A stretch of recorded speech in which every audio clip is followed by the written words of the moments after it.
I'm here today with Keith Schaefer, the publisher of the Oil and Gas Investments Bulletin. Keith, thanks for being with us today. Angela, thanks for having me. What was the inspiration behind the Subscriber Investment Summit?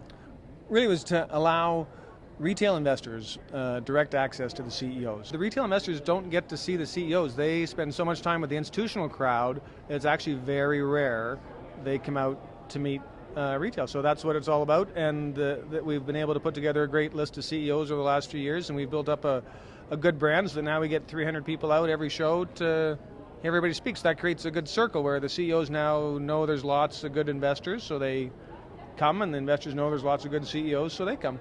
Well, Keith, can you, for the benefit of our viewers who couldn't make it today, can you summarize your panel discussion? Sure. What we talked about today on the panel really with energy was that this was really an amazing week for oil stocks. Really sentiment change in the market like we haven't seen happen in 5 years, probably 10 years. There might have been a week in 2009 at the bottom after the crash like this, maybe 2004, but this week what happened was there was really an excitement building in the air because demand for oil looked like it was starting to skyrocket. Two groups came out this week and said, no, we really think that demand is going to skyrocket again, even more. And that just like oil stocks just took off. All of a sudden there's not very much spare capacity in the world. It's all getting soaked up by this increased new demand.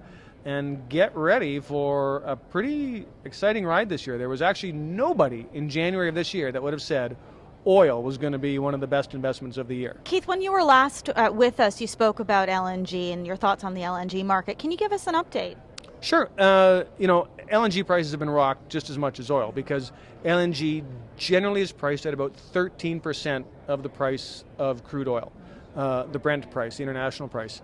So right now that's made a lot of LNG uneconomic, but you've got all this new supply coming on, and so people have been very bearish on LNG. If you were a betting man, Keith, would you put money on oil or on LNG to have a better prospect this year? Oh, for this year, oil is going to have a better prospect. Yes, yeah. LNG will take a little bit more time to balance out. A lot more supply coming on. Demand is growing a little bit slower. There are some positive signs there, but oil is definitely going to be the superior commodity this year. Keith, thanks so much for joining us. And for our viewers, where can they go to find out more information about you and your thoughts? Well, our website is www.oilandgas-investments.com. That's the best spot for everyone to go have a look at what we do.